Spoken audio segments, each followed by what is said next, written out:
Hi, my name is Alex, and I live in a quiet little village surrounded by dense woods. Every night, a chilling tale circulates among the kids about the Wandering Wraith. They say it's a ghostly figure that roams the woods, searching for its lost soul. I never believed in such stories until one fateful night when everything changed. It was the night of a full moon, and the village was draped in an eerie glow. My friends and I decided to test our bravery and explore the woods. We giggled nervously as we ventured deeper, hoping to catch a glimpse of the Wandering Wraith. As we walked through the dark, tangled trees, a strange feeling washed over me. It felt like we were being watched. Goosebumps rose on my arms, but I brushed it off as nerves. My friends seemed just as spooked. Suddenly, we heard a faint, mournful cry in the distance. The woods seemed to grow even darker, and an unnatural chill filled the air. Fear tugged at our hearts, but curiosity urged us forward. Following the eerie cry, we stumbled upon a clearing. In its center stood an old, gnarled tree with something glimmering at its base. It was a locket, its silver chain wrapped around a branch. Curiosity got the better of me, and I picked up the locket. It was engraved with strange symbols and seemed to hum with an eerie energy. As I held it in my hands, a voice whispered in my mind, "Set me free." I was both fascinated and frightened by the locket's allure. My friends urged me to put it back, but I couldn't resist its pull. Without thinking, I clasped it around my neck, and the woods seemed to shudder in response. The mournful cries grew louder, and the air around us felt heavy with sadness. Suddenly, a ghostly figure emerged from the shadows. It was a Wandering Wraith, its pale face contorted with grief. My heart pounded in my chest as the Wraith approached. Its hollow eyes locked with mine, and I felt a chill running down my spine. My friends huddled close, fear etched on their faces.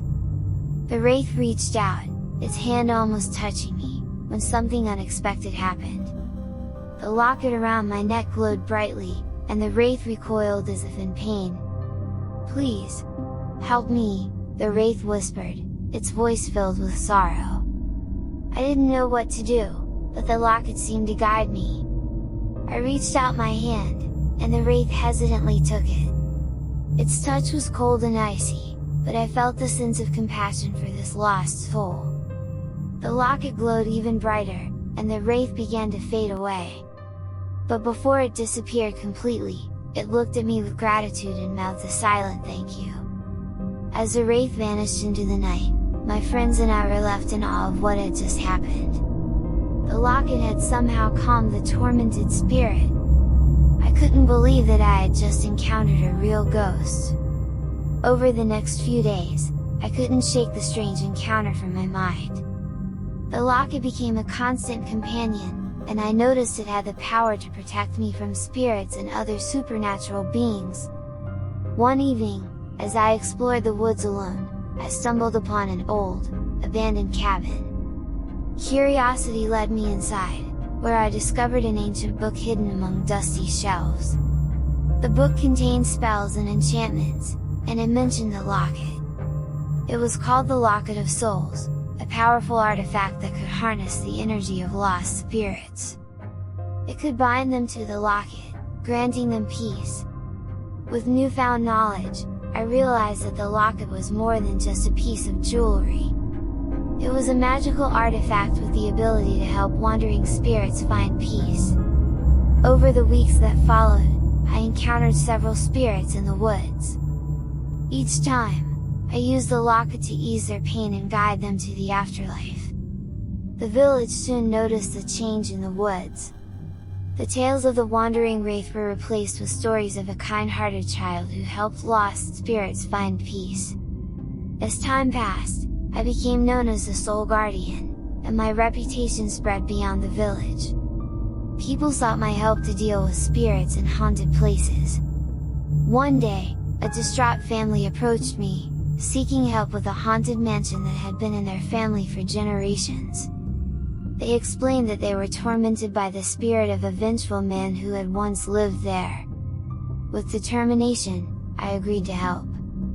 Armed with the locket and the knowledge from the ancient book, I entered the mansion alone. The atmosphere was heavy with darkness, and the air was filled with malevolence. The vengeful spirit appeared before me, its rage palpable. But instead of cowering in fear, I faced it with compassion. I held out the locket, hoping to ease its pain. To my surprise, the spirit hesitated. Its anger seemed to waver, and I could feel a glimmer of something else, regret. It was a man who had been wronged in life, seeking vengeance even in death. With empathy, I spoke to the spirit, offering understanding and forgiveness. Slowly, it began to fade, its energy absorbed by the locket. But as the spirit dissipated, a chilling revelation dawned on me. The man who haunted the mansion wasn't the vengeful one, it was his betrayer.